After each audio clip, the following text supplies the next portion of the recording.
because I don't want to repeat everything that you already know, I chose to show you a short video about data sharing. So let's do that. Okay, that's just a very short recapitulation about why sharing could be useful, and also why sharing data is not just giving someone an envelope with an USB drive. So how can we share data and how can we make our data open? So that's the question. And how you can imagine, this is not so easy in every case. So think about publishing your research. How you usually publish is in the form of articles or in the form of books, and try to treat your data also as a publication, because sharing data is also a publication in research. So this is important to keep in mind. Your data is valuable and you should treat it like that. And in the case of research data, good scientific practice would be to publish your data fair. I guess you already heard FAIR. FAIR stands for findable, accessible, interoperable, and reusable. And let's start to look at repositories and FAIR data now. So let's start our journey with first letter of FAIR. FAIR stands for findable at first, and I come to this at first because it has to do with repositories. So FAIR means you should make your data findable. You can make your data findable if you publish your data in a repository, because a repository provides so-called metadata for your data, so rich information about your data, and makes it via this metadata findable. So let's look at what kind of repositories are out there.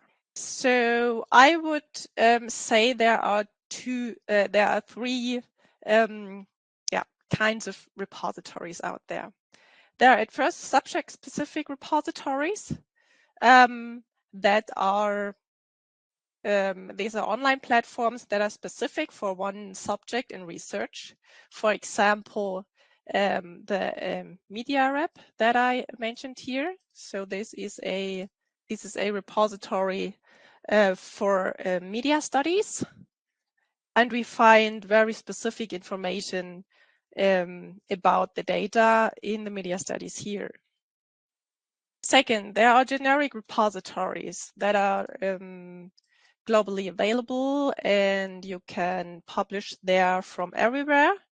So a very well known is Zenodo, where we also publish our data, for example, our slides from the HeFDI talks. And this is not subject specific, so you can publish your data there wherever you are from every subject.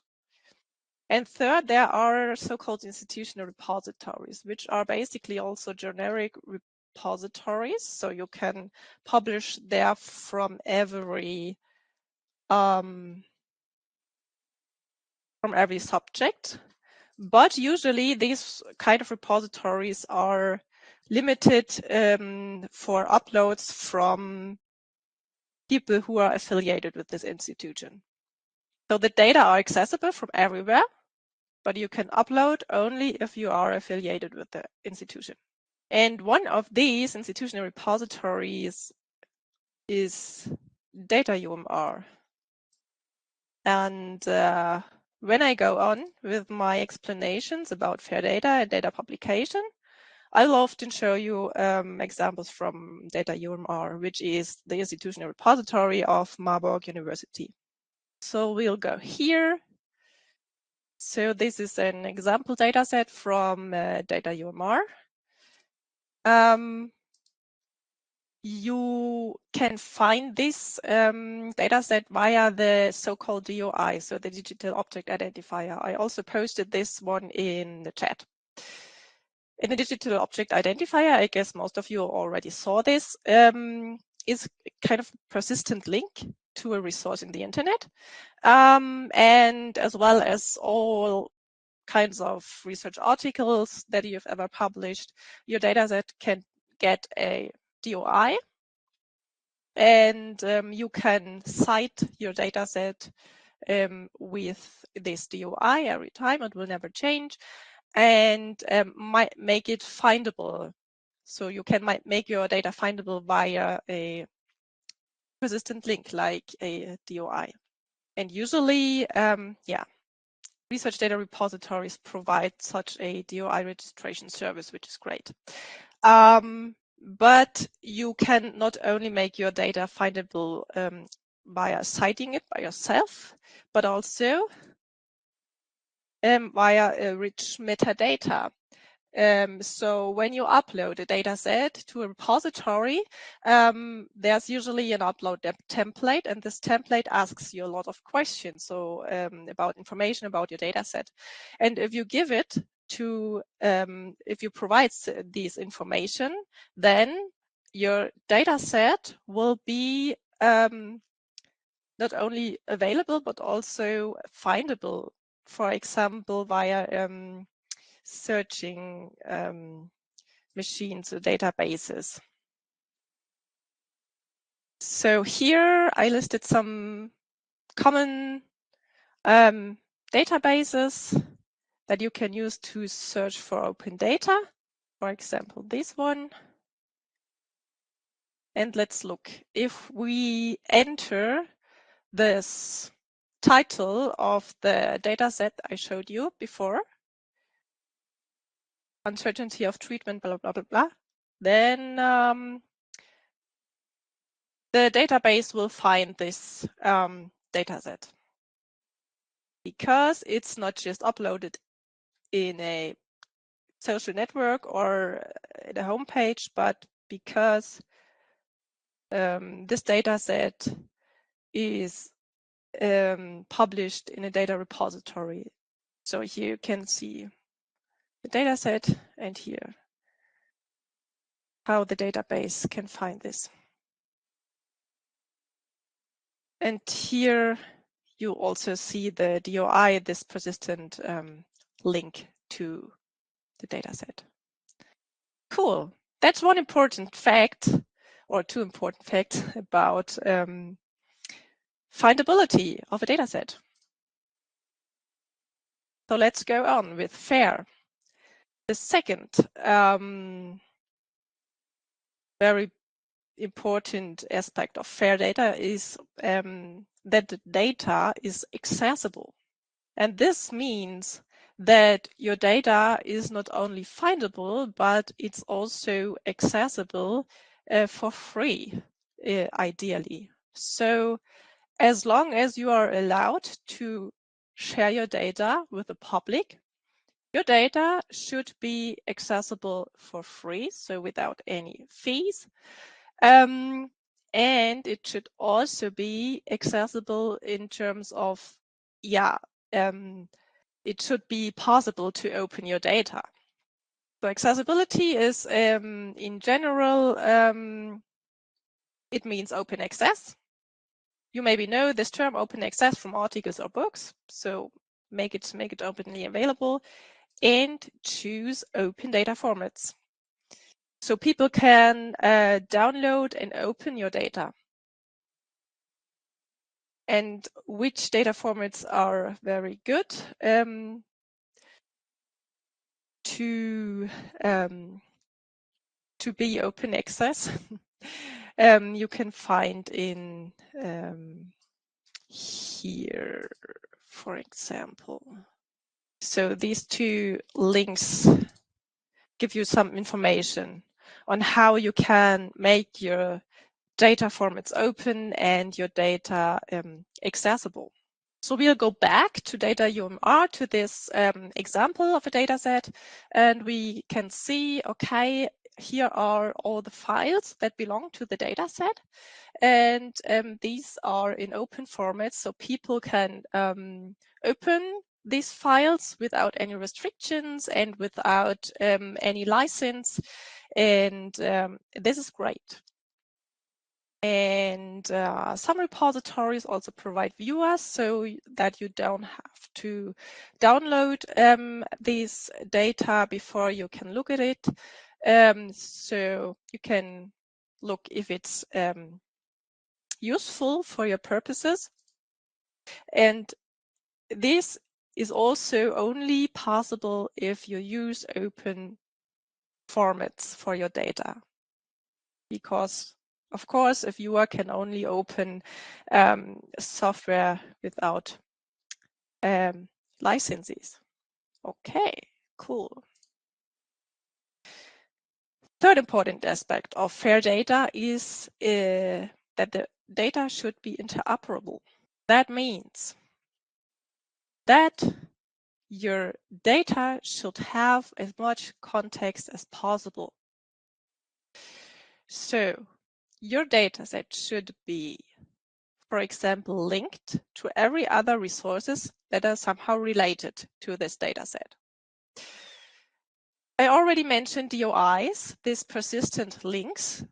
And these are not only available for articles, for books, or for datasets, but also for any other online resources, ideally. So you can connect your dataset to, for example, the article that explains your research, or to maybe already published code, so your analysis code.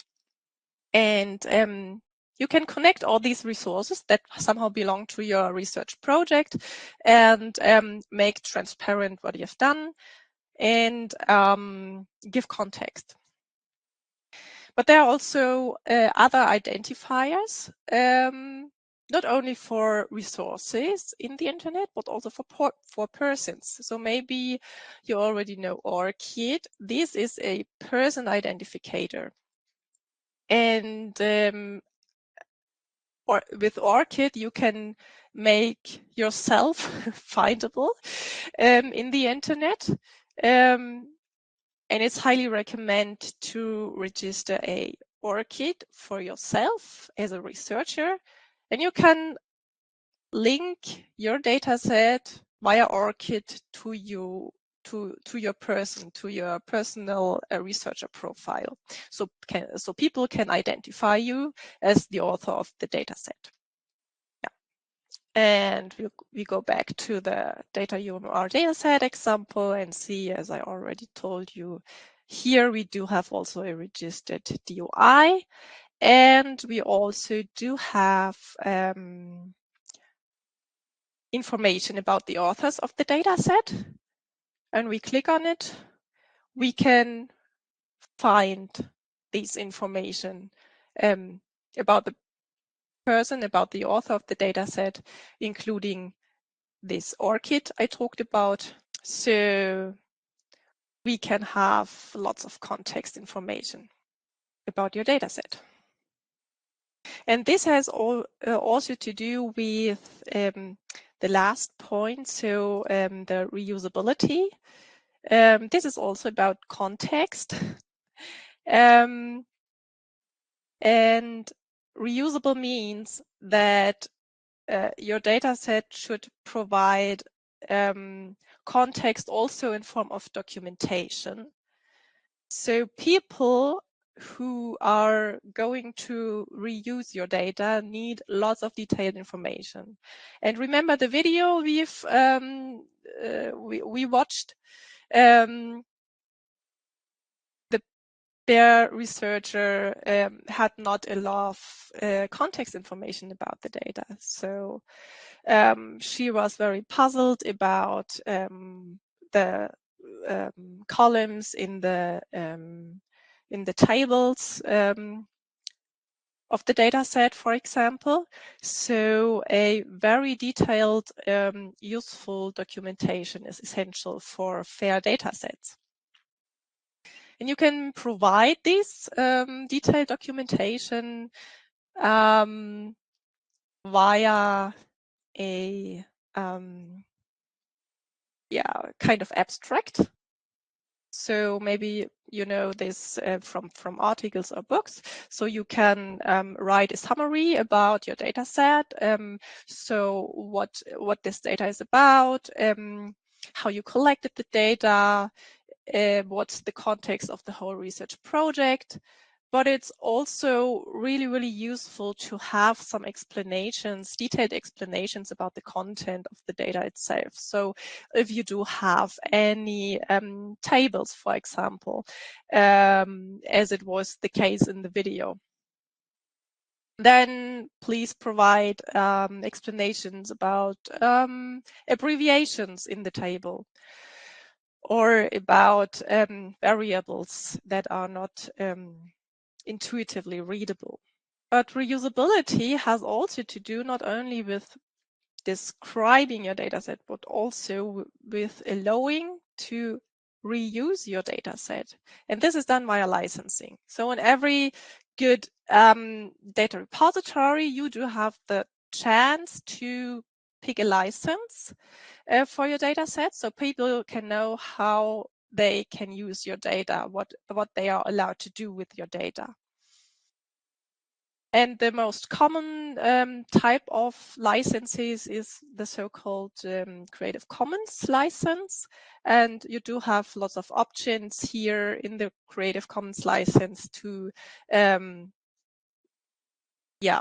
to say what people can do with your data. You, for example, can avoid a commercial use, for example. So here also I provided some links to for you to get more information about the licenses. And there's also a license chooser, which is sometimes really useful.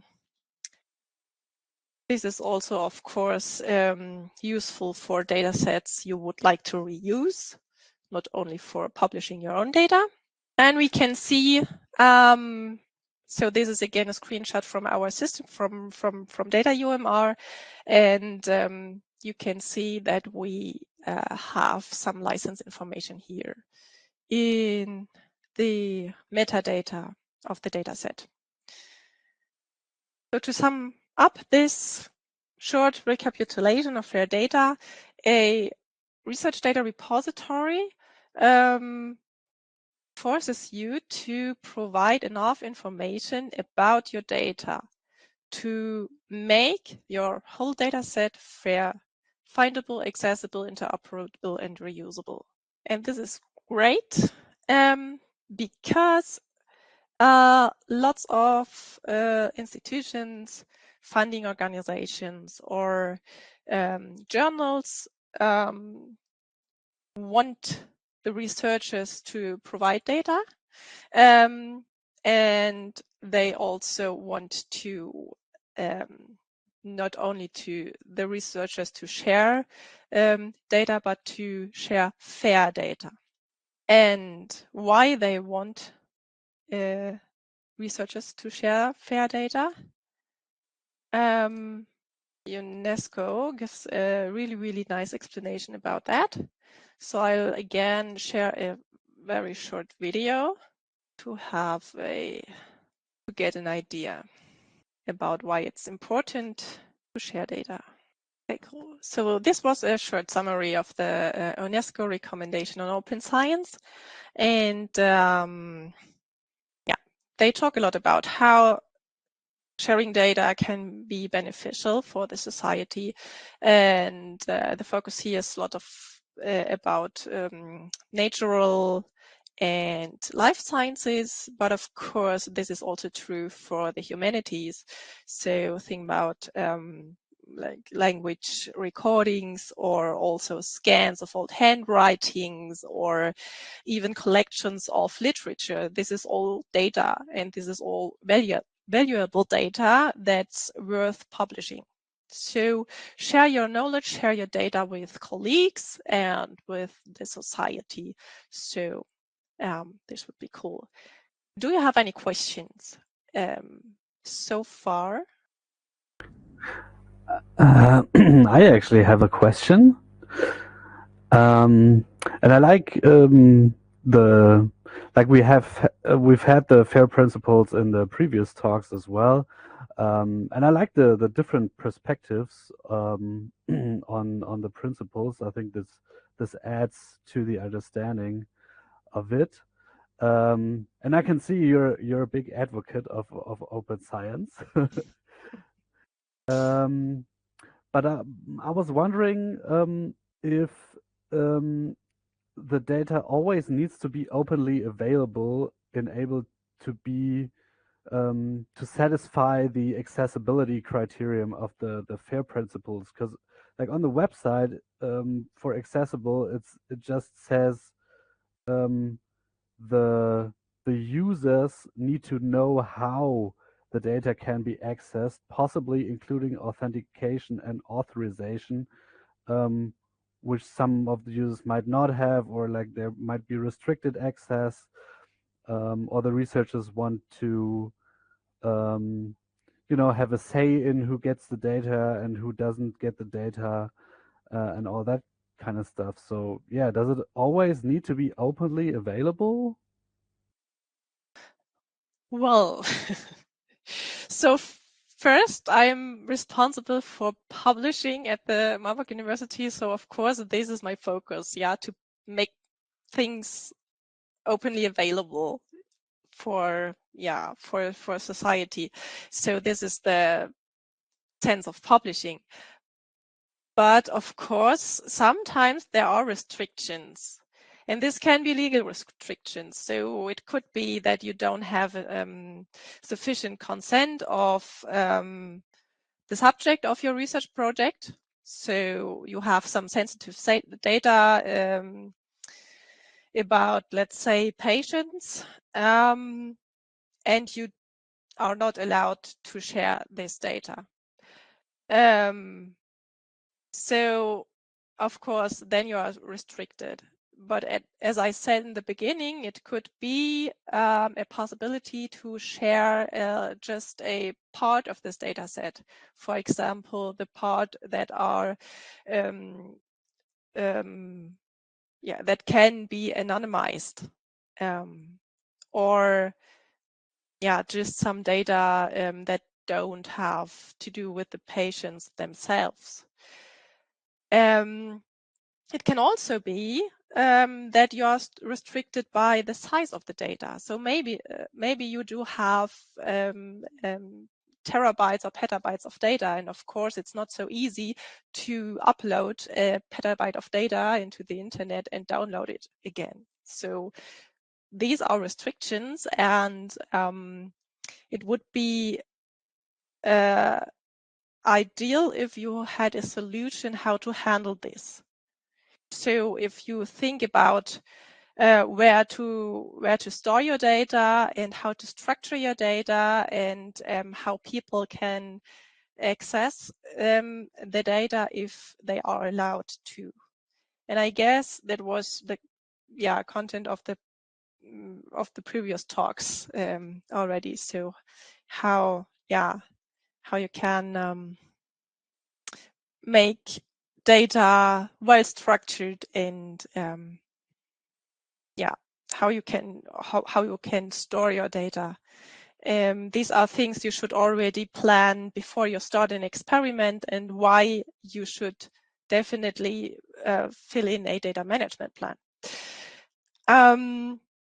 But, and there's the big but, it is not sufficient to have your data somewhere. You to not have an idea about your own data, to have it not well structured somewhere in the kernel, like this, the second bear researcher, and to just write in your article the data is available upon reasonable request. This is not fair. So maybe that answers your question. So make it as open as possible. And if it's not allowed to publish your data in like 100%, then you should have a plan somehow how to handle this. Oh yeah, that makes more sense. So access can be restricted, but the metadata should be openly available, definitely. For example, yeah. Cool, thanks.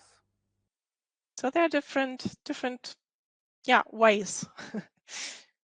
There are no questions in the chat, so I just suggest we carry on. Cool. So we can start with the live demo. So if you are allowed to share your data with the public, so to publish your data set, and if there are no other restrictions, then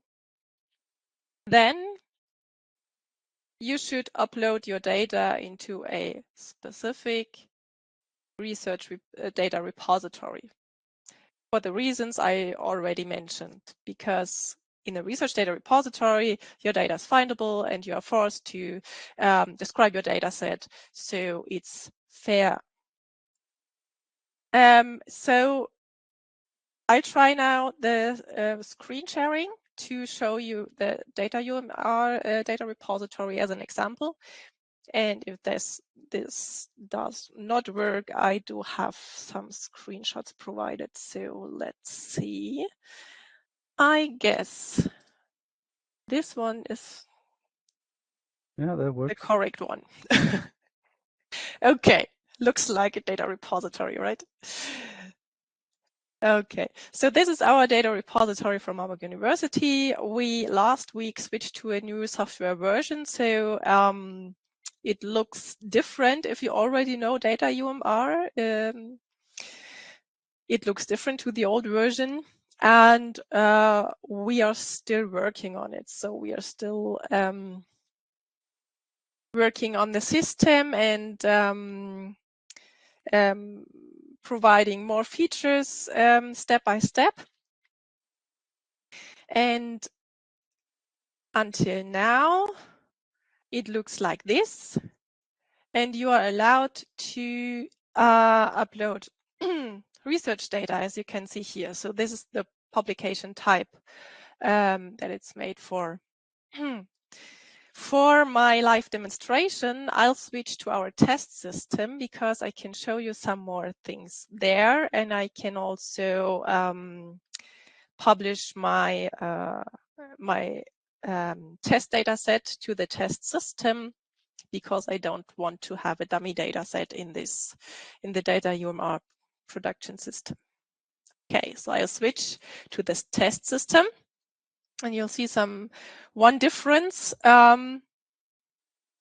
Here are more publication types. So this is going to come in the near future, that you not only are allowed to upload data, but also books or articles, including preprints or postprints, open educational resources or materials, series, and all kinds of publications that you can imagine that have to do with your research. Because, as I already also mentioned, not only articles or books are publications, but also data. Data can be a valuable research publication. Okay.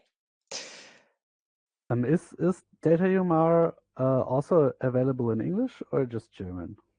It is also available in English, so there's one feature. You can switch here to English. Oh, nice. And we do have research data repository. Great. Okay.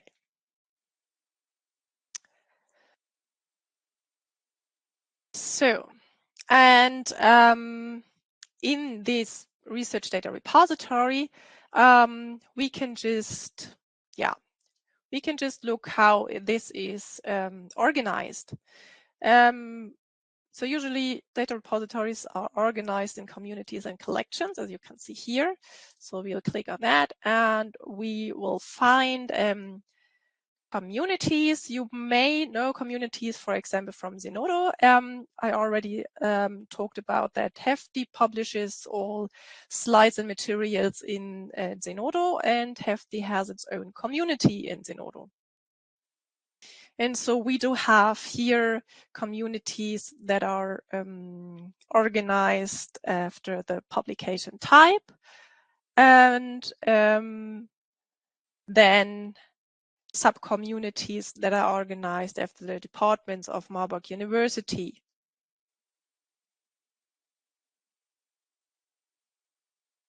And then we come to the collections.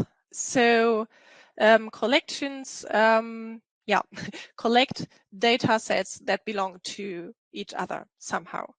So we do have here a dummy collection called numbers, and in this collection we find lots of data sets. We can click on one, and then we'll see how a data presented in a repository.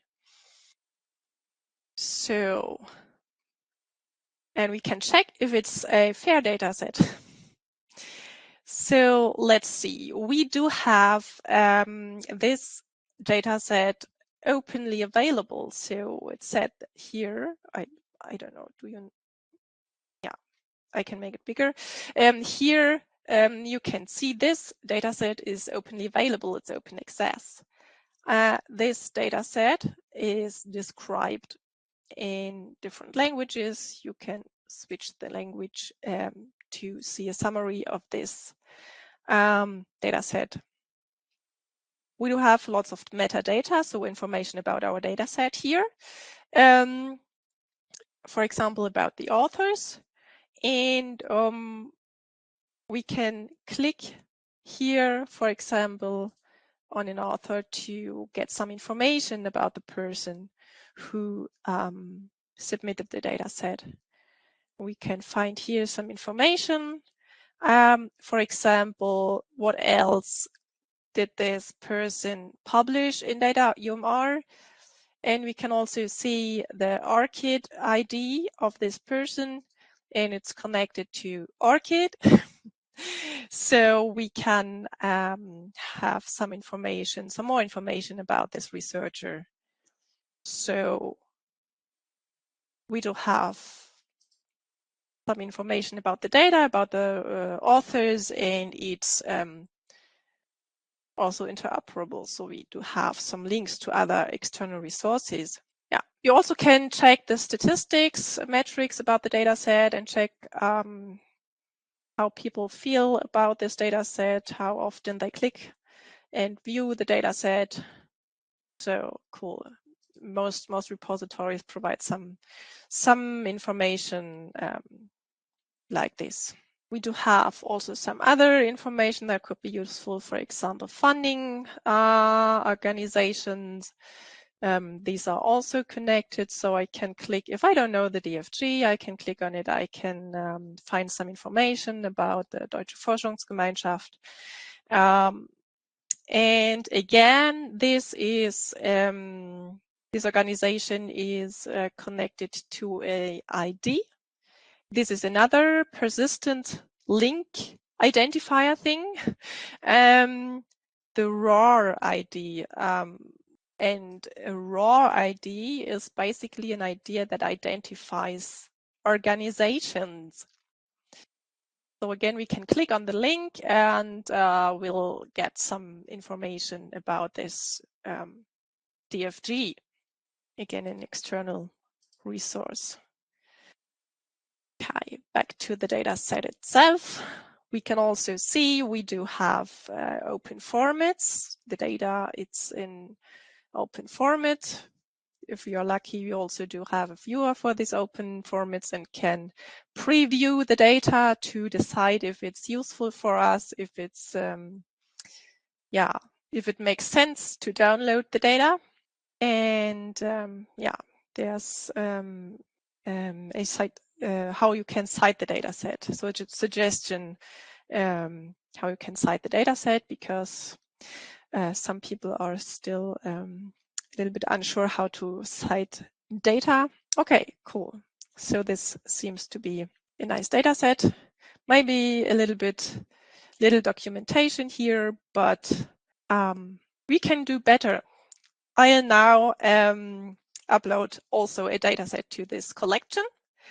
And how can I do this?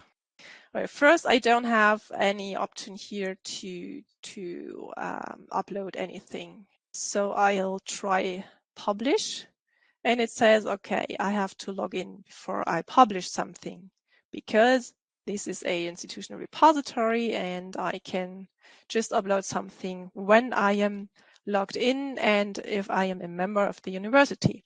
As you already saw, I can access the data without being logged in. So as anyone in the world, I can access the data, but I can only upload if I have an account here. For demonstration purposes, I created a dummy account to show you how it looks like if you are a normal user of Data UMR. So if I'm logged in, this sidebar shows up, and when I click here on the plus new, this shows up. I can select item, and then I can select a collection where I can upload my data. As I said, I would like to upload data into the collection I already showed you. Just a quick remark, we have 20 more minutes in total remaining for this session. That's okay. Okay, cool. And I first got some information about how making my data fair.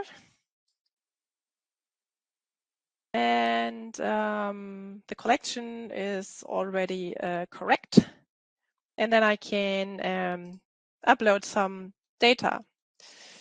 And I prepared some data here. So 2 tables and a code. So as you can see, I can upload different things. Data don't have to be tables. It can also be like images, videos, audios, or code. Cool.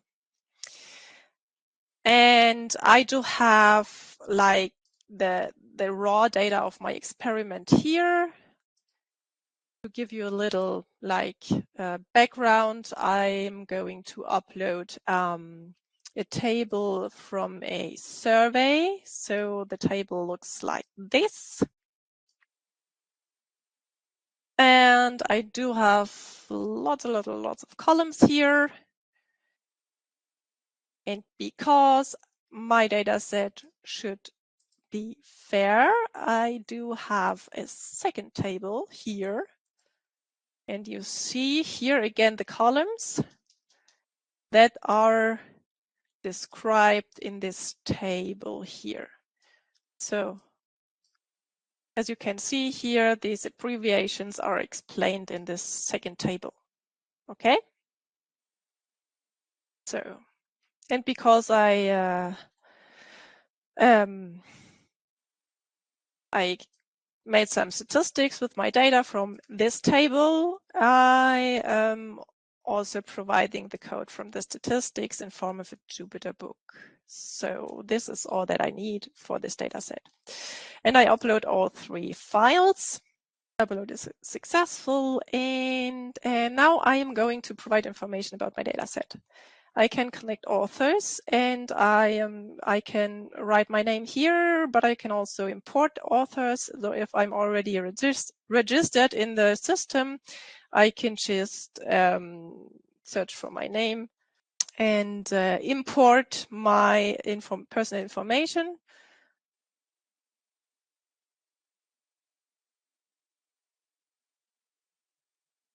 And yeah.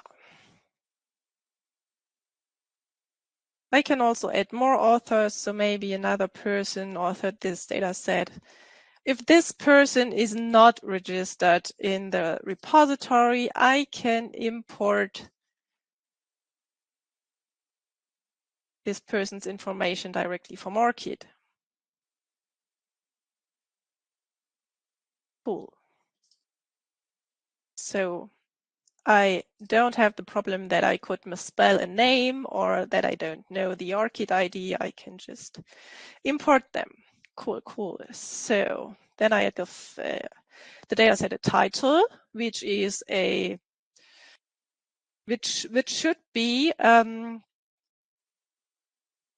title for your dataset and not for the associated text publication. So a good title would describe the dataset itself.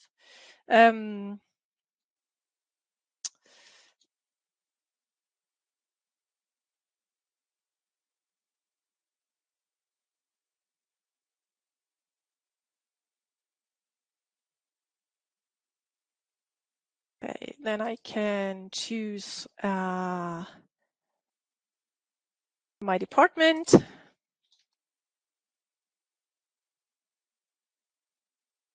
Publisher is Philipps Universität Marburg in this case, because it's an institutional repository. My data set is in German. So the survey itself was in German. Further information, it is a data set, and I the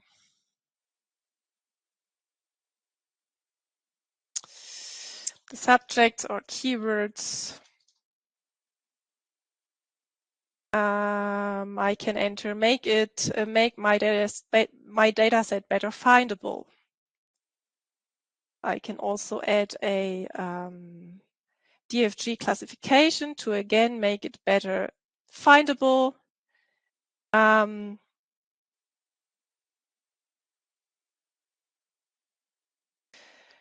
then I can add a description as detailed as possible. So you must, it seems. Yeah, sure, because it's not it's not a fair data set if I don't provide a description.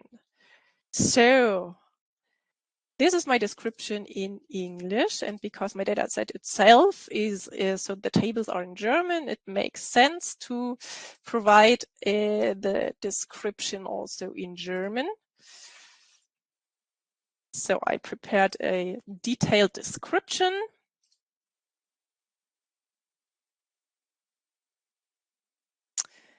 And yeah, I can also, as I already showed you, can add some further information that is somehow important for your data set. For example,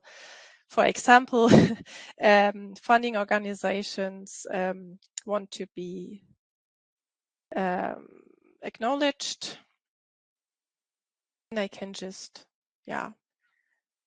import the funding organization also, as I did with the persons. Okay, I can also add private comments. So because data UMR is a curated data repository,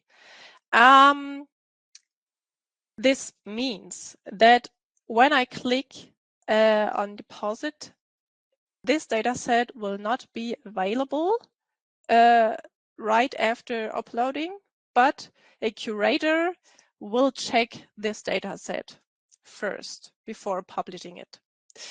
And because I know this workflow, I can add a private comment for the curator. But this comment will not be published, of course. Then I choose a license. I'll choose CC BY. So this is also a Creative Commons license that makes it possible to do everything. Okay. With my data set, as long as I'm mentioned as the author. Then I can upload files if I forgot something. The already uploaded files will be shown here. I can edit them at this point, and then I have to check the user agreement. And then in the case of data UMR, you do have the option to either publish your dataset for the whole public, for everyone, immediately, or to, for example, give an embargo to your dataset, which means that this dataset will be available after a specific time period. So there are different options. Maybe this is also in addition to what Robert asked already. There are many options to share data, and then I can hand it in.